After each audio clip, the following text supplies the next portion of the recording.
Se sabe ya, con argumentos científicos, que más o menos cada 150 millones de años hay una gran glaciación. Y esa glaciación simplemente hace que todo el planeta se cubra de hielo y a unas temperaturas bajísimas. Por lo tanto, es muy difícil que la vida pueda prosperar. De hecho, esas glaciaciones fueron la causa de muchísimas extinciones. Cada tanto es como una forma de reciclarse de la Tierra, desprenderse de las criaturas que tiene y darle la bienvenida a otro tipo de criaturas. Y como sabemos que la vida comenzó en el mar y que primero fueron unas células, fueron unicelulares, organismos unicelulares, las eucariotas y luego las procariotas, y resulta que esas células se fueron especializando de tal manera que por sí mismas tenían un lapso de vida corto, pero para poder prosperar tenían que ser interdependientes, algo así como una simbiosis, y por eso todas se unían y conformaron los organismos complejos que posteriormente se convirtieron en los seres vivos o en los animales que conocemos. Y luego de la última gran extinción que ocurrió hace 65 millones de años y que no tuvo nada que ver con una glaciación, sino que fue aquel famoso asteroide que cayó sobre Yucatán y creó un cráter de unas dimensiones vastísimas y generó una nube de polvo que tapó el sol, y los que no murieron por el impacto mismo y la onda expansiva murieron por los efectos, porque se murió toda la naturaleza al no recibir ni un rayo de sol. No obstante, algunos organismos, particularmente los insectos en ese sentido son los más fuertes, tienen la capacidad de sobrevivir a condiciones extremas. Pero quedaron algunos mamíferos o mamíferos primitivos que fueron los que dieron lugar a que luego los mamíferos se apoderaran del planeta Tierra. Y como decía, este no fue producto de una glaciación, fue producto de un impacto. Pero eso nos muestra cómo estos fenómenos de la naturaleza pueden llegar en un momento dado a extinguir todas las formas de vida que existen en el planeta. Pues bien, después de que estos mamíferos cambiaron sus branquias por pulmones, recordemos que se supone que el eslabón entre la vida marítima y la vida terrestre es el celacanto, un pez que se supone vivió hace más de 150 millones de años y que lo daban por extinguido, y por allá en 1938, en una de las costas del Océano Índico, encontraron un ejemplar vivo, varios ejemplares vivos. El celacanto tiene como particularidad, todavía existen, y es que sus aletas sirven también como unas especies de muñones que les servía para desplazarse en las marismas, es decir, en las tierras bajas de la costa donde se mezclan el pantano con el agua, algo así como parecido a los manglares. Y él podía desplazarse, llegar a tierra, buscar comida y volver al mar. A partir de ahí se supone que él es el eslabón que une la vida del mar con la vida terrestre. Pues bien, llegaron los mamíferos, prosperaron, como los conocemos hoy, vinieron otros fenómenos de la naturaleza, pero todavía pues no hemos tenido, creo que todavía no hemos llegado a ese hito de una nueva glaciación del ciclo de los 150 millones de años. Pero eso no significa que no hayan ocurrido eventos en los que se den periodos de glaciaciones pequeñas. Entre 1450 y 1850 fue la pequeña era glaciar, que conoce la historia como tal. Inviernos supremamente crudos, que cambiaron inclusive hasta la conformación de los países, la forma como cultivaban también los habitantes de aquella época, y que fue además un factor generador de muchísimas guerras. Pues todo esto lo estoy contando porque con ello quiero significar que la Tierra es un organismo vivo y que la Tierra como organismo vivo tiene un montón de etapas y de ciclos que inexorablemente se cumplen, se tienen que cumplir. Pero estos ciclos, cuando una fuerza externa mete la mano, los acelera. Algunas veces por fenómenos naturales, probablemente porque las manchas solares actúan sobre el magnetismo de la Tierra y entonces cambian las condiciones. Depende también de los sitios geográficos, es distinto del trópico de Cáncer para arriba y del trópico de Capricornio para abajo. Una cosa es la zona ecuatorial y otra cosa son estos otros países que están en zonas estacionales, donde realmente viven las estaciones. Por lo tanto, cualquier desbalance, cualquier desequilibrio hace que las condiciones de vida en uno u otro lado cambien abruptamente. Y de hecho, de una manera tan radical, transformen las mismas sociedades, porque están sujetas justamente a todos estos avatares, a todos estos elementos de los que estoy hablando, que tienen una incidencia profunda. Pero decía que cuando hay una fuerza externa, en este caso podríamos hablar del hombre, y particularmente después de la aparición después de la revolución industrial, cuando empezaron las industrias de chimenea, cuando los combustibles fósiles se convirtieron en un fundamento de todo el progreso de la sociedad, obviamente que las cosas cambiaron. Al empezar a liberar combustibles fósiles, es decir, al utilizar combustibles fósiles, y estos empezar a generar la emisión de partículas que se quedan en la atmósfera, obviamente que el planeta tendió a calentarse. Pero ese calentamiento se pronunció muchísimo más en el siglo XX, cuando decididamente empezamos a utilizar un combustible fósil proveniente pues, de la trituración de la tectónica de placas, de esos fósiles vegetales que quedan como remanentes en bolsones que hay dentro de la tierra, y de ahí se sacan, se convierte en petróleo. Cuando se empieza a usar el petróleo, con mayor razón entonces, se liberan mucho más material particulado a la atmósfera y se generan todos estos gases de los que tanto escuchamos hablar: el dióxido de carbono, el monóxido, los clorofluorocarbonatos, que son los que se utilizan en los spray, entonces dañan la capa de ozono.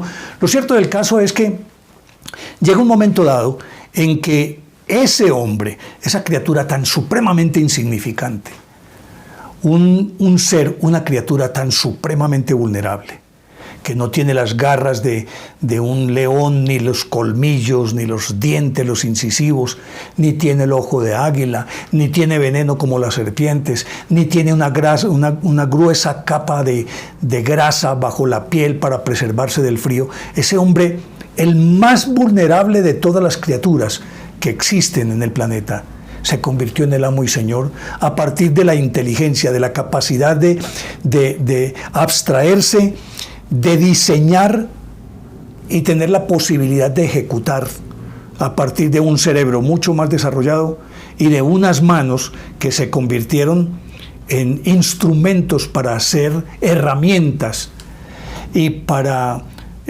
pensar cómo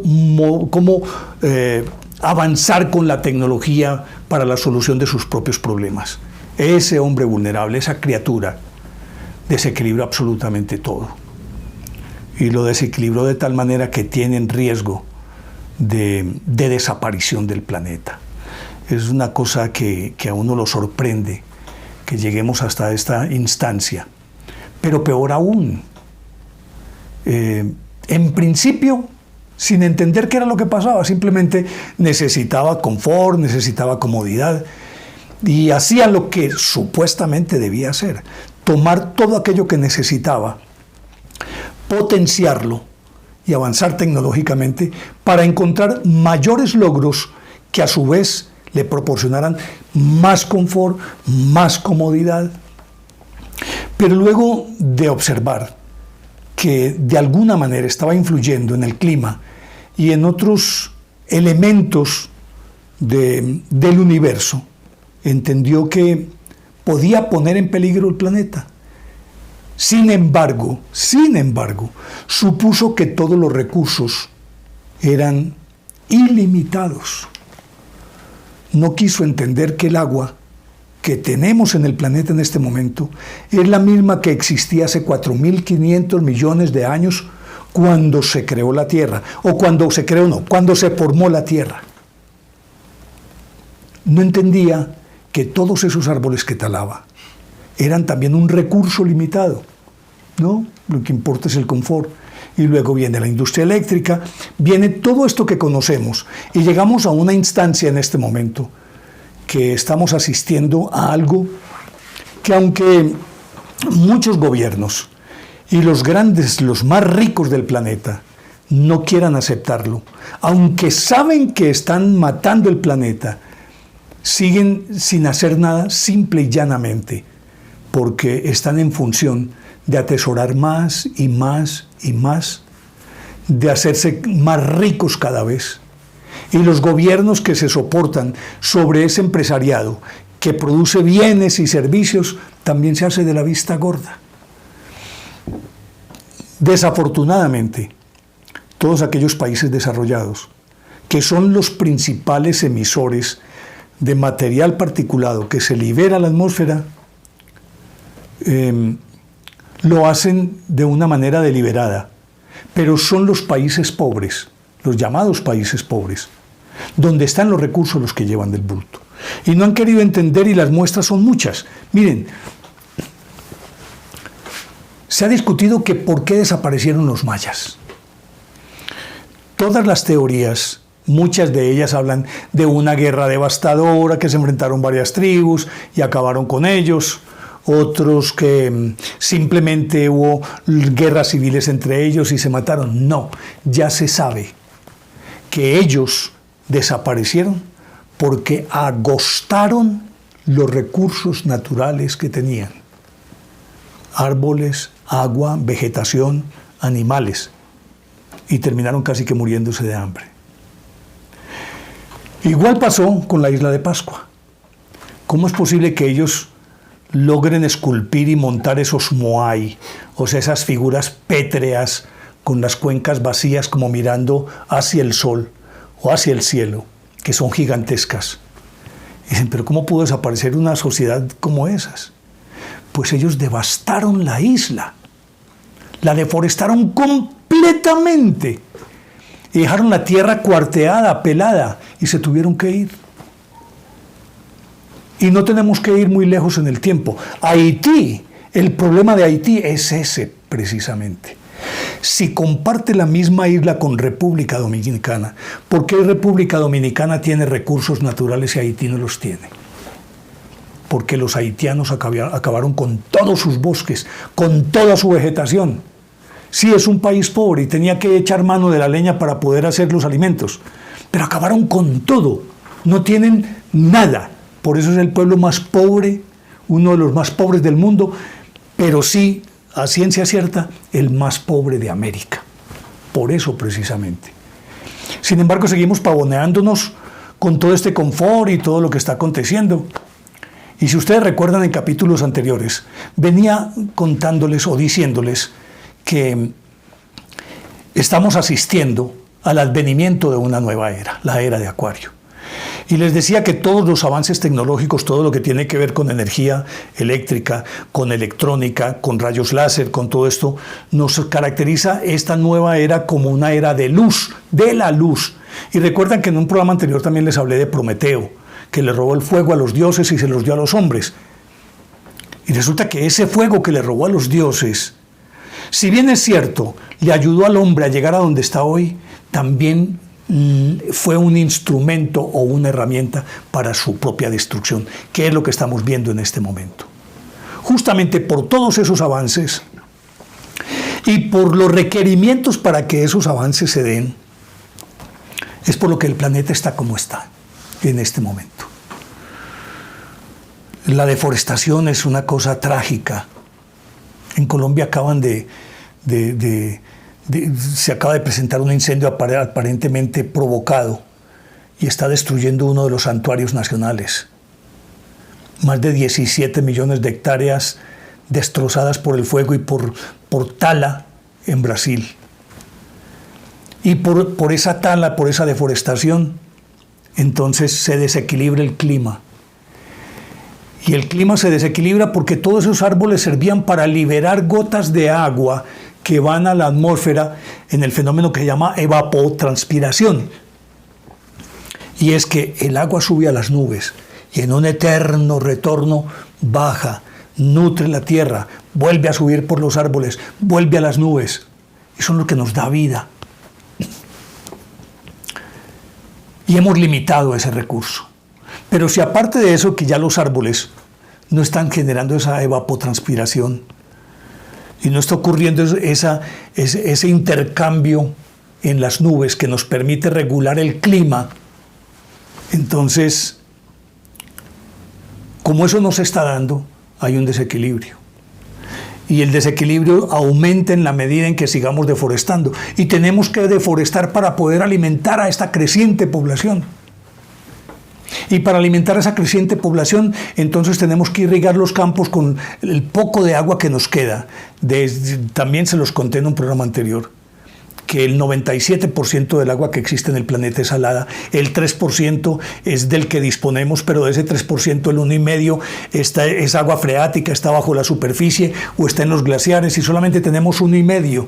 De ese 1,5%, resulta que nos gastamos el 70% para irrigar los campos, para poder producir comida, para alimentar esta creciente población que sigue aumentando y aumentando y aumentando, y que ni siquiera la selección biológica nos ha permitido mantener un equilibrio. Y de esto les voy a hablar en otra oportunidad, porque nacen 120 millones de personas, y se morían 80 millones. O sea, siempre había un excedente de 40 millones. Ahora no. Con los avances de la biomedicina, entonces ese número de muertes se redujo. Ya es solamente 40 millones los que mueren. O sea que siempre hay digámoslo, superávit, si se puede utilizar ese término, 80 millones de personas más cada año. 80 millones de personas, que después les voy a contar también qué consume cada uno de esos 80 millones de personas.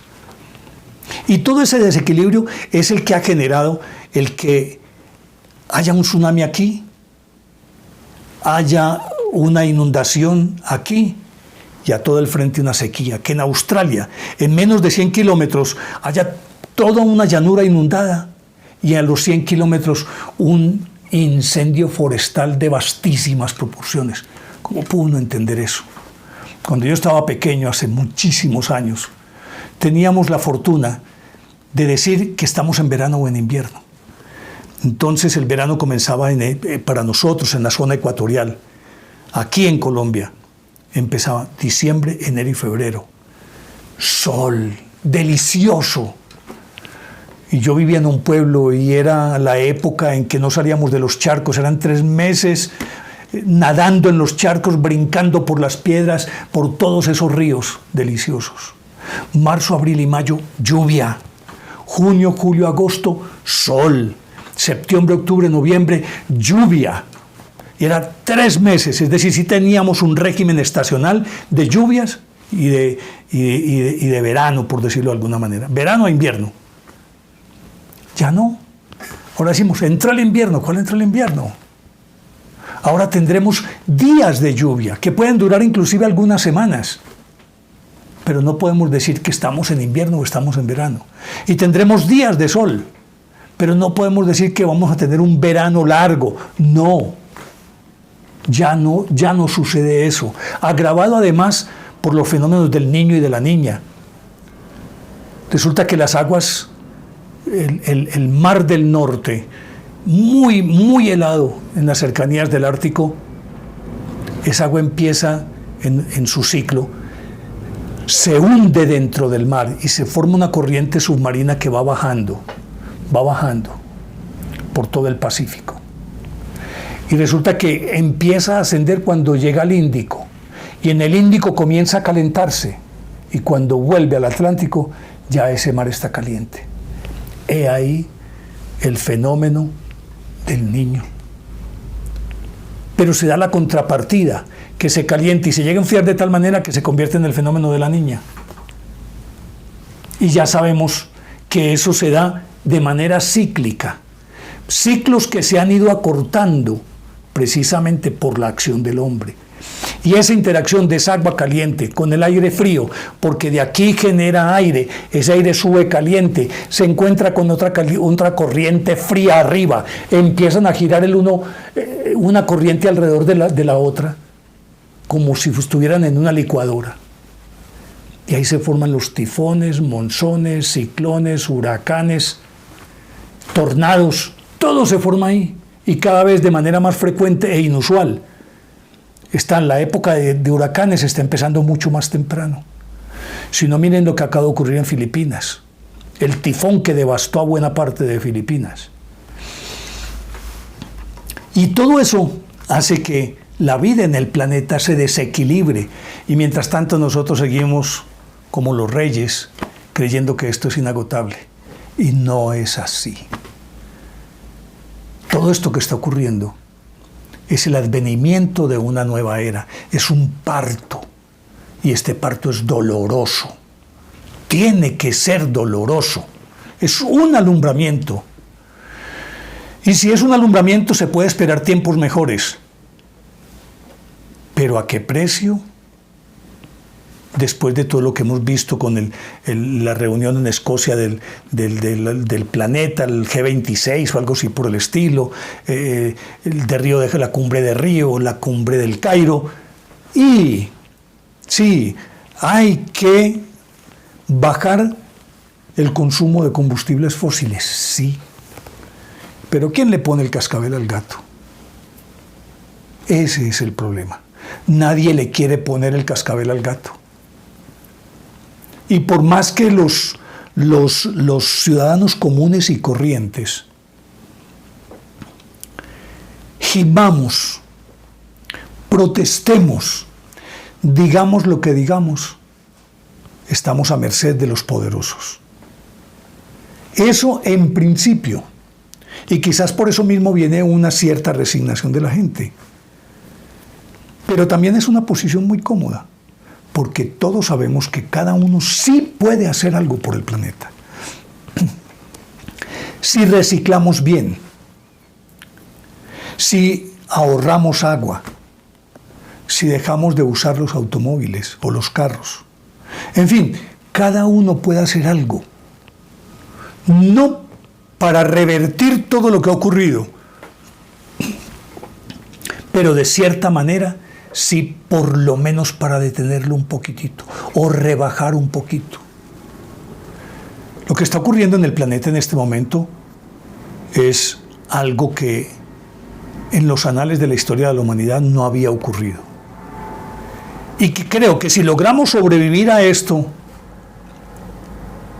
pasarán miles de años, decenas de miles de años tal vez, para que algo como esto vuelva a ocurrir.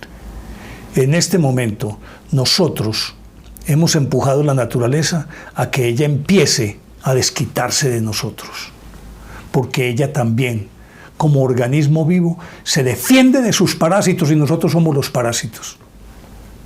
Se defiende de esos parásitos, los ataca y los extermina, en muchas formas. Como decíamos, glaciaciones, periodos fríos, periodos cálidos, sequías, todo lo que sea. Eso es una forma de defenderse. Forma que nosotros hemos propiciado casi que en un acto suicida. Nos estamos suicidando como civilización. Pero sí queda una cosa clara. El mundo no termina aquí. A no ser que venga un asteroide y acabe con nosotros. O uno de estos supervolcanes como el de Yellowknife o Yellowstone, creo que sea capaz de generar un fenómeno a escala mundial que nos quedemos sin la luz del sol. O que encadena, como está ocurriendo este año, las erupciones volcánicas. Y uno diría, son hechos aislados. No, esos hechos no son aislados. Esos hechos también tienen de alguna manera relación con todo esto que estoy hablando de los tsunamis, de las inundaciones, de las sequías, del calentamiento global. Eso es lo que nos está ocurriendo en este momento. Esas son las señales de que estamos entrando en un cambio de época, no en una época de cambio, como lo he repetido muchísimas veces. Y esto, yo creo que es hora de sentarnos, detenernos y pensar. Pero como ha ocurrido con todas las civilizaciones, ellas mismas se han derrumbado sobre sí mismas, porque a fuerza de expandirse tanto, de tener tanto, de ser tan prósperas, se vuelven un cascarón huevo, un huevo vacío, que se derrumba por sí mismo. Y a eso es lo que están apuntando en este momento muchos de las élites, tratando de detener para poder reorganizar. Y de eso tenemos que hablar en otra oportunidad. Pero por ahora quería hablar de estos fenómenos porque son concomitantes con todo lo que está ocurriendo desde la perspectiva política, desde la perspectiva sociológica, desde la perspectiva cultural, desde la perspectiva religiosa. Porque como han cambiado las condiciones, el pensamiento también cambia. Decía al principio de esta charla, recuerdan ustedes, que dependiendo de muchos factores geográficos, climáticos, físicos, las sociedades cambian independientemente de dónde estén ubicadas, si arriba del trópico de Cáncer y abajo del trópico de Capricornio o en la zona ecuatorial. Tienen que cambiar. La misma naturaleza les exige que cambien. Lo pongo en estos términos. Si sabemos que va a haber tsunamis, la gente no va a volver a construir en las orillas. Se va a ir a las zonas elevadas. Por lo tanto, van a cambiar las condiciones. En la antigüedad, Venecia fue una ciudad fundada sobre pilotes, una ciudad lacustre, sobre un pantano. Pero ya ese pantano prácticamente está anegando a la ciudad de Venecia. Todas estas poblaciones lacustres que levantan sus viviendas sobre palos o sobre vigas clavadas en el agua, también van a desaparecer. Esta sociedad está así. Pero lo peor de todo esto es que tosudamente no queremos cambiar. Otros dicen, es muy tarde para cambiar, pero podemos mitigar un poco los efectos de lo que está ocurriendo. Pero lo peor de todo es la mentalidad, nuestra mentalidad, la prepotencia y la arrogancia del hombre. Pero la naturaleza lo reduce a su mínima expresión, le da su lugar en la vida. Pero son los síntomas de que esto está cambiando, de que vamos para una nueva era, o que estamos en una nueva era.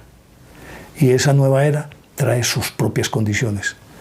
Pero les seguiré hablando de esto porque una cosa va hilada a la otra, pero será en un próximo programa. Por ahora, yo creo que es suficiente. A ustedes gracias por escucharme. No olviden suscribirse, por favor. Suscríbanse. Formen parte de nuestra fanpage. Recuerden, Néstor Armando Alzate TV 2021. Esa es nuestra fanpage. Vincúlense. En Spotify aparecemos como Ilógico. Tenemos unos podcasts muy interesantes que es otra temática muy distinta. Los invito, vayan, escuchen mis podcasts en Spotify. En Twitter aparecemos como Ilógico Producciones. En Instagram aparecemos como Néstor Armando Alzate TV 2021. Si les gustó esta charla, denle me gusta.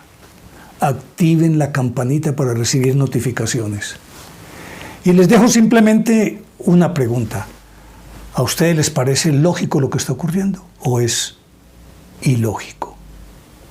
Ustedes son los que deciden. Así que por ahora muchísimas gracias. Nos vemos en una próxima oportunidad. Y este hilo de Ariadna sigue extendiéndose. En la próxima les contaré por qué. Chao.